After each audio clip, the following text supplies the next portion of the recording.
Voici le beau vecteur V. Donc, j'ai un des points de départ, 11, 1, avec un point d'arrivée, 5, 9. Et la question, disons que je n'avais pas le mouvement ici. Disons ça, je vais enlever ça ici.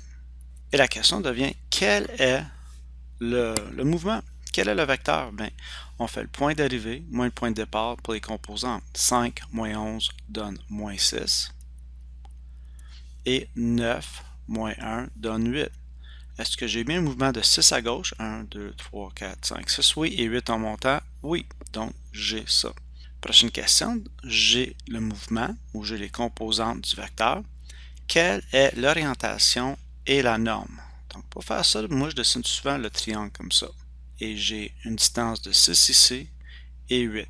Et la première chose, je veux savoir la norme. Donc, V, oups, j'ai oublié la petite flèche ici, égale, mais ça c'est une question de secondaire 3 et c'est Pythagore. 6 au carré, 8 au carré. Si vous le faites, ça va vous donner 10. Donc, j'ai 10 unités. L'orientation. Bien, un petit cours sur l'orientation. Dans un plan cartésien, on commence tout le temps à, ici, l'axe des X. Et si on commence à mesurer l'angle à partir de l'origine dans le sens anti-horaire, c'est plus, c'est positif pour l'angle. Et si je vais dans la direction horaire, c'est négatif pour l'angle. Donc, un angle ici pourrait être, disons, moins 45. Un angle ici, c'est à peu près plus 45. D'habitude, c'est évident quand ils sont juste là que si on va prendre un angle négatif et positif. Si, par contre, on a un angle comme ça, bien là, c'est votre choix. Vous pouvez dire, ben, ça, c'est à peu près, disons, 200 degrés, ou on pourrait dire que ça, c'est aussi moins 160 degrés. Les deux sont équivalents. Là, on retourne ici. Pour trouver la mesure de l'angle ici en premier, bien, l'angle, c'est égal à arctan, ou tan de moins 1, de opposé sur adjacent. 8 sur 6. Et là, je vais sortir ma calculatrice. Mets-tu là ma calculatrice? Oui. Première chose, on va vérifier si je suis en degrés. Non, je ne suis pas en degrés. Enter, clear. Et après ça, donc, ça c'est second tan. 8 divisé par 6. Et ça me donne un angle de 53 degrés.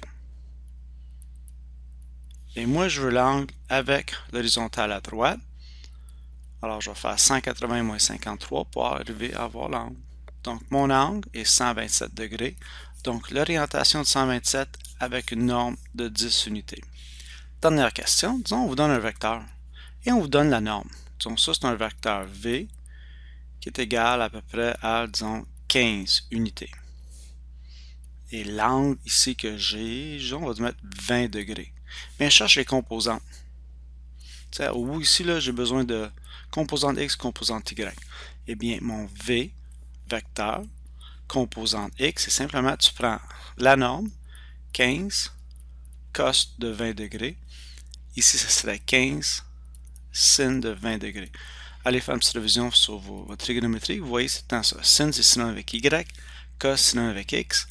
Vous le faites avec la calculatrice. Disons 15 sin de 20 va me donner 5.3. Donc ça, c'est un 5.13, je pense que j'ai vu. Et l'autre, c'était, ouais, 15 cos de 20 égale 14. Ça, c'est égal à 15. Donc, on a 15, 5.13. Et voilà comment on va d'une façon, d'une représentation à une autre.